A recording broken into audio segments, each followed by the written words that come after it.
Like, truthfully, it's probably the biggest negative comment I get in my comment section is like, why would you show your kids? Like, how do you sleep at night? That type of thing. Make your home a place you love being. I think when you like something, you take better care of it. If it's something that you don't really care about, or you just don't really enjoy, then you have a harder time staying on top of like maintenance for it. Pretty cringy story, I feel. It's getting less cringy the older we get because it all worked out. But it does feel a bit like a Hallmark movie. Our family has been all over the place when it comes to sleep, and I feel like we're still trying to figure it out. But we did try to sleep train Oakley when she was like 9 months old. I do not have the mental capacity right now to really even think about like adding another kid into our home right now. But I could see it. I could see it. But either way, the story gets more embarrassing because he asks for my number and I literally forget my number. Hey guys, welcome back to my YouTube channel. Today we're gonna do a little Q&A. I love watching these. These are by far my favorite videos to watch. And so I'm super excited to make this one for you today. I actually did a Q&A almost a year ago, back when I only had like 400 subscribers, maybe not even that much. So it was mostly friends and family that submitted questions. And although that was a lot of fun, it's exciting to do it again now that I have some new faces around here and just do a little chatty, get to know me Q&A type video. So I asked you guys to submit some questions here on YouTube and also over on my Instagram, which if you don't follow me over there, it's at Emma Winters, and I post daily over there. So if you like my content here on YouTube and you want to see what I'm doing more day to day, then make sure you follow me over there. But you guys did not disappoint. You guys submitted some really good questions and I picked out some of my favorites, and so I'm going to just go ahead and hop right into this and answer your questions. Someone asked, would you ever foster and adopt again in Alaska? That's such a good question, and I don't really have an answer for that question. I feel like it's very hard for me and Caleb to gauge right now, like what our family would look like in the future, if we will have more kids, if we will adopt, if we'll foster again, just because this season of life right now with having 4 under 4 and then it being Nathaniel's last year of high school, it just is really full on, and we're trying to just savor this time as much as possible because it can so quickly just get really overwhelming and busy, and so we want to just really soak in this time. And I do not have the mental capacity right now to really even think about like adding another kid into our home right now. But I could see it. I could see it. I don't know if we would foster again. We might just do like a straight up private adoption if we do adopt again, but who knows? We really felt like it was the Lord leading us into becoming foster parents the first time around. So I would need to like feel that same calling from the Lord to do it again a second time, because it is really challenging. And even though we had like a great experience with it, we loved the county that we fostered through, it just is a little bit of an emotional roller coaster, I would say. Just loving a child so much and not knowing what the end of the process is actually gonna look like. So I don't really have like an answer for you. Sorry. We're definitely open to it, and I guess we'll just see what the Lord does with it in the future. So, okay, this is a good one. What is Caleb and your story on how you met and how God brought you together? Okay, it's a pretty cringy story, I feel. It's getting less cringy the older we get because it all worked out. But it does feel a bit like a Hallmark movie. Me and Caleb were both living in Texas. I had moved there for a dance company. He was going to Bible school there.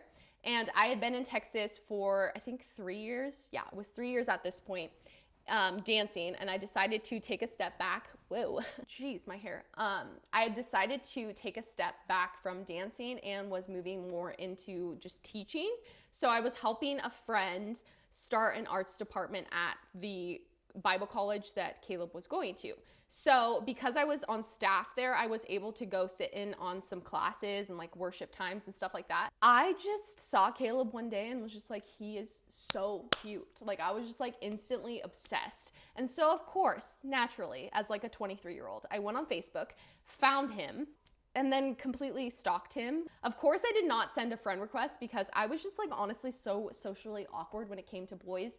I never dated anyone before my husband. So I just kind of had this like really hardcore crush on him for like 6 months before I eventually ended up meeting him. And how I met him is the cringiest part of all. So I was babysitting for this family that I would babysit for when like the parents went out of town. And I think I was watching her for like a week or something like that. So I was staying at the house. She was 12 at the time and very much like into boys. And so she would ask me all the time, like, Emma, who's your crush? I'd be like, I don't have a crush. Like, I'm too mature for that. But she kept asking me like every night. And eventually I was like, okay, I don't have a crush, but I do think this one guy is really cute. And she was like, show me a picture of him.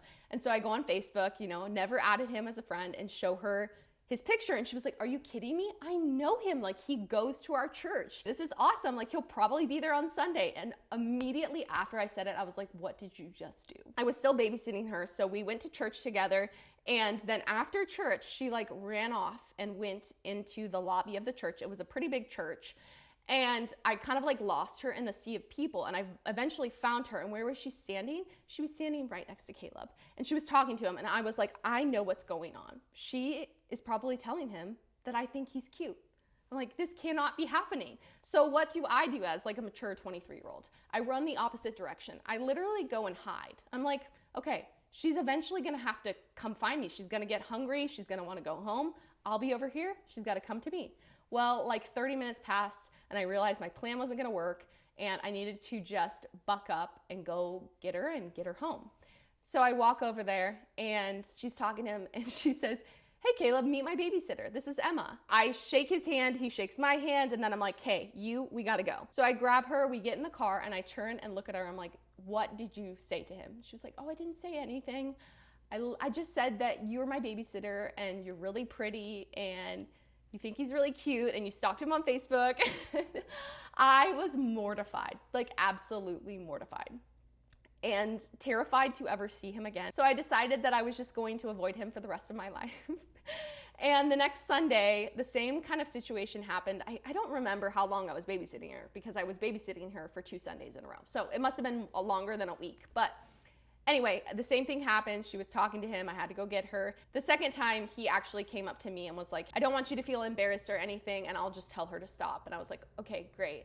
And this is where the story gets a little muddled because he says that at that point I asked for his number, but I'm pretty sure he asked for my number. But either way, the story gets more embarrassing because he asks for my number and I literally forget my number.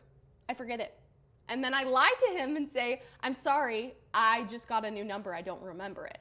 And I've had like the number for like a year at this point. And that pretty much tells you how socially awkward I was around boys. But we went on our first date and yeah, it obviously all worked out for us. We only dated for 6 months and then we were engaged for 2. So total, we only knew each other 10 months before we were married. And yeah, I just feel like it's such a funny story to tell now, but so embarrassing at the time. What tips/hacks do you have that have helped you be a more efficient homemaker? Starting laundry first thing in the morning. That is a game changer. I do not like laundry. It's my least favorite house chore, but I found that if I already feel behind on it, then I just keep putting it off and then it becomes like a whole afternoon thing of me doing laundry because I'm so behind on it. So I try to start it in the morning and that has been like a game changer for me. And then probably like decluttering daily. It's pretty rare at least that I do like a full declutter day. I kind of am just as I'm cleaning like, oh, we're not really using this, put it in a bin. And then once the bin's full, take it to the thrift store. I don't like waiting until my house feels like it's complete chaos to start decluttering. I like to just slowly do it as something breaks. I throw it in the trash. If I'm putting away clothes and I realize that you know, this is stained, getting rid of it, or they haven't worn this, then donating it. Like I try to be kind of on top of that so that it never feels like I have to spend a whole afternoon going through all the nooks and crannies of my house and getting rid of stuff. And then my last thing would probably be just to make your home a place you love being. I think when you like something, you take better care of it. If it's something that you don't really care about or yeah, you just don't really enjoy, then you have a harder time staying on top of like maintenance for it. So I love our home. I am so thankful for it. I put a lot of like intentionality into decorating it and making it look like the aesthetic that I like. And that has helped me so much to like want to take care of it. And I know everybody has like different financial situations. And so maybe you can't drop a couple grand on redoing your living room, but like get a throw pillow that you really like, or get some nice coffee, or I'm not sure, like just come up with ideas that make you enjoy your home a little bit more so that you want to take care of it. Do you have a set time you film/edit, or do you just fit it in wherever you can? No, I do not have a set time. That needs to change. That is my goal for 2026. I would love to have like a 5-hour block of time every week that I can edit and film if I need to. But right now I just fit it in wherever I can, and it's worked for the first year, but now that my channel is starting to grow a little bit more, I really want to continue to just give you guys better content and yeah, just get better at this because it's something I really enjoy and I love connecting with so many of you. It's been honestly so much fun. So I want to, yeah, give it the time it deserves, and I feel like just fitting it in 30 minutes here while the kids are napping or at bedtime, I'm not able to produce in the quality that I want to. So that is going to be changing in the next couple of months, but as of right now, it's just squeeze it in wherever I can. Favorite meals to cook with toddlers, I feel like I'm always cooking the same things. So I'll share kind of like what a typical day looks like of me feeding my toddlers, but I do want to say, I don't think it's a problem to just feed my kids and my family the same meals over and over again. There's probably about 5 dinner recipes that I rotate and I don't really change or try new things. I think it's always helpful to find ways to simplify your life when you have little kids and your days are really full on. And so my husband doesn't mind that we eat the same 5 meals over and over again. My little kids definitely don't mind. My teenager doesn't mind. I don't care. Whenever I go to the grocery store, I make sure that I pick up whatever I need for those 5 meals so that I can make them in a week, and we just eat the same things. Maybe in another season of life, I will get more into cooking and trying out new recipes, but I feel like at this time, I don't want to put my energy into constantly being in the kitchen. But as far as my toddlers, they almost always have one of 3 things for breakfast. It's either a parfait, toast with eggs, or a Dutch baby. And that's just we're gonna do one of those 3 things. Always have the stuff on hand and just can whip it up super quick. For lunch most of the time, I'm doing leftovers. I try to make extras of whatever I make for dinner the night before and then just reheat it for lunch. And then for dinner, like I said, it's the same 5 meals. So we do Korean beef a lot, we do chicken pot pie soup, meatloaf, hamburger bowls, and a sheet pan sausage dinner. So I will put recipe links down below for ones that are somewhat similar, but I make them so often that I don't follow a recipe. So yeah, that's basically a typical day for us. So I don't get very fancy in the kitchen and I prefer it that way. Okay, next question. How do you stay positive in light of so much negativity/hate in the world? That is a struggle of mine and often fuels my anxiety. Yeah, this world is crazy, guys. And I feel like it's getting crazier every day. And it can feel just really chaotic and what is actually going on. But where my peace comes from is just knowing the Lord and knowing that this is not my home. I have learned, and I'm still learning, that peace does not come from your environment. It comes from your internal world in a sense. And for me, internal peace is just knowing the Lord and knowing that He's in control of everything. And I'm not gonna sit here and be like, oh, I never struggle with anxiety, because I definitely have moments where I can feel anxious. And when I feel that way, I try to just pray and talk with Him and just actually process what's going on. For so many years, I didn't know that I could just talk to Jesus as a friend and just tell Him what's going on. And so I wouldn't talk to anyone about it. And the safest place to kind of process what's going on internally, I feel, is in the presence of the Lord and just talking to Him about it.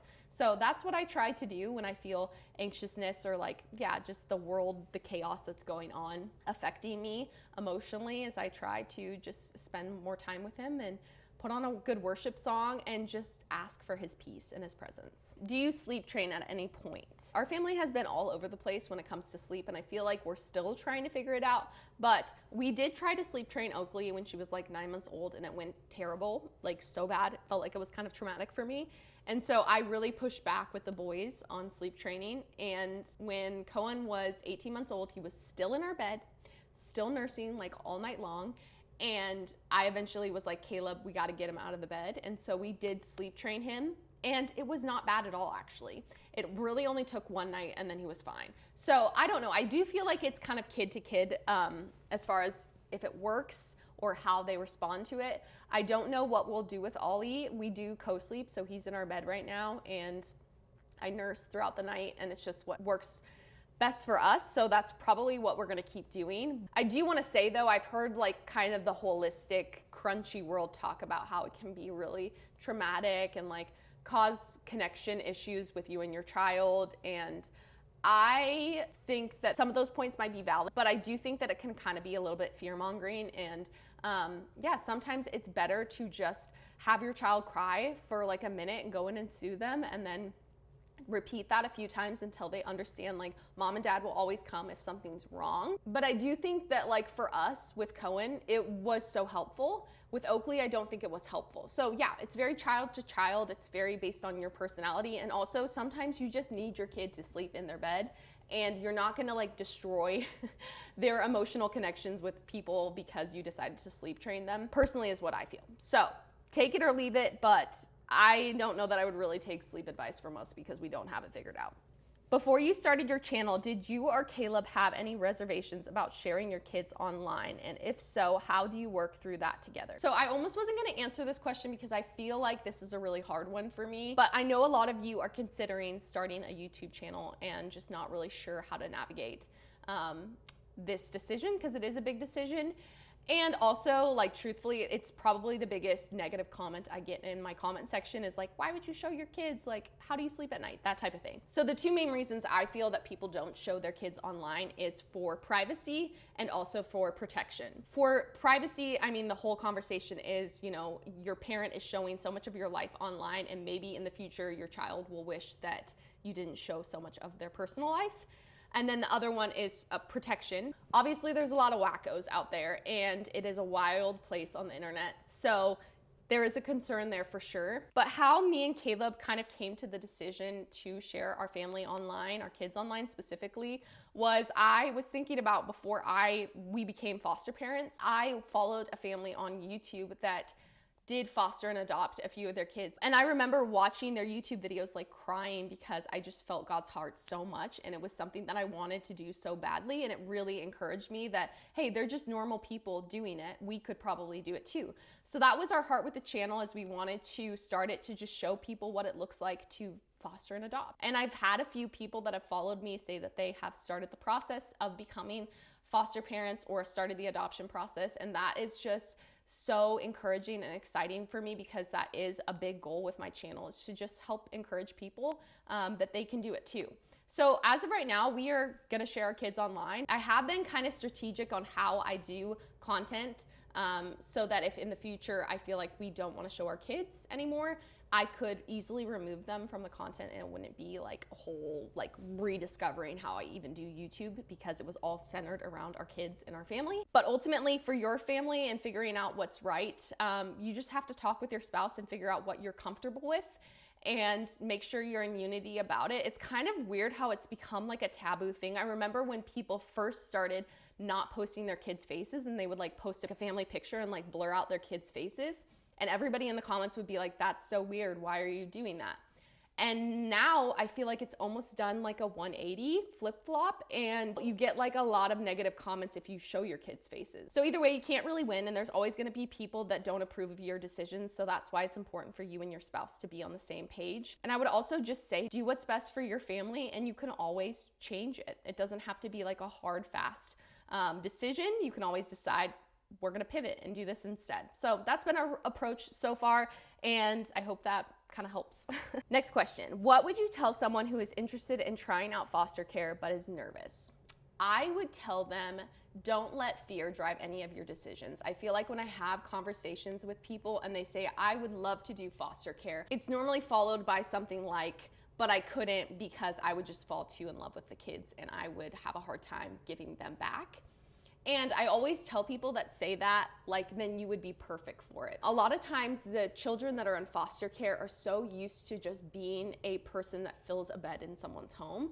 They just are being kind of passed around to whoever has an open spot in their home, and they don't normally get to experience unconditional love and someone loving them selflessly, even in the midst of maybe knowing that this won't be their forever home. I definitely wrestled with that a lot and was nervous about that when we first became foster parents. I'm assuming most people that are watching this have seen at least one of my videos, but for those of you that maybe haven't, we adopted 2 of our sons from the foster care system. We also fostered our son's biological sister until she aged out of care.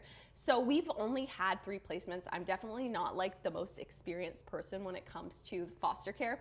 But with all of our placements at first, when they came into our home, the case plan for them was to go back to biological family. So I wrestled with that because you're falling in love with the child and you can't really picture your life, your day-to-day life without them, but you're needing to also prepare yourself. And there's like that tension within you to distance yourself or just like go fully in and know that you're going to be heartbroken. But it is so worth it to give a child the opportunity to be fully loved. So for me, when we got our son Elias, he was a newborn and I was very pregnant. It would have been really easy to just, you know, swaddle him up and put him in his bassinet and like do my day-to-day stuff. But I felt like this baby needs skin to skin. Even though I may not be his forever mom, I need to give him that like physical touch and that nurturing that a little newborn needs for its development. And so that was like an internal struggle for me because I was like doing this, I felt my heart getting so attached to this little baby. And I knew in that moment that he wasn't mine. Now that we're on the other side and we've adopted him, I am so grateful that I did that. But even if we wouldn't have had the opportunity to adopt him, I think just like overall, I would have been happier that I took the time to just love him and give him that time and that attention than just pass by that moment really just for self-protection. Okay, I'm just gonna do one more question because I feel like I've been yapping forever. But the last question is, how do you prioritize one-on-one time with each child? Or is that something you are unable to figure out? I have 4 kids, ages 7, 5, 2, and 6 weeks. I have an extremely hard time getting one-on-one time with them besides the baby, it seems. I guess I kind of have a unique perspective on this because I am one of 9 kids and I grew up in a home where the kids like greatly outnumbered the adults. And my parents did a really good job of just like kind of fitting in one-on-one time where they could. So, you know, having a conversation with me on the way home from dance or grabbing a coffee with me before we go get groceries. So I don't feel a lot of pressure that I need to like have devoted time, me sitting down with one of my children while the other children are like off doing something else. What I try to more focus on is learning the ways my kids feel loved and then intentionally loving them that way. So one of my kids in particular is a huge cuddler. So when he comes out in the morning, I try to just drop what I'm doing and sit on the couch with him for like 15 minutes and just fill up his cup. I have another kid that like loves affirmation. So just like telling him he's doing a really good job or he's such a good boy. And I have another kid that really enjoys it when I make him food or like pick up little fun things at the grocery store just for him. So that's kind of how I approach it. I would just say, don't put so much pressure on yourself to like have to have a set time with each one of your kids. It can be a moment that you have with one of your children while your other children are around. And in my experience, that has the same effect as having like devoted one-on-one time. So there you go. There was our little Q&A. I honestly had so much fun doing that. Again, if you guys don't follow me over on Instagram, make sure you pop over there and follow me at Emma Winters. But thank you again to everyone that submitted a question. And as always, I love you guys and I'm praying for you and we'll see you in the next video.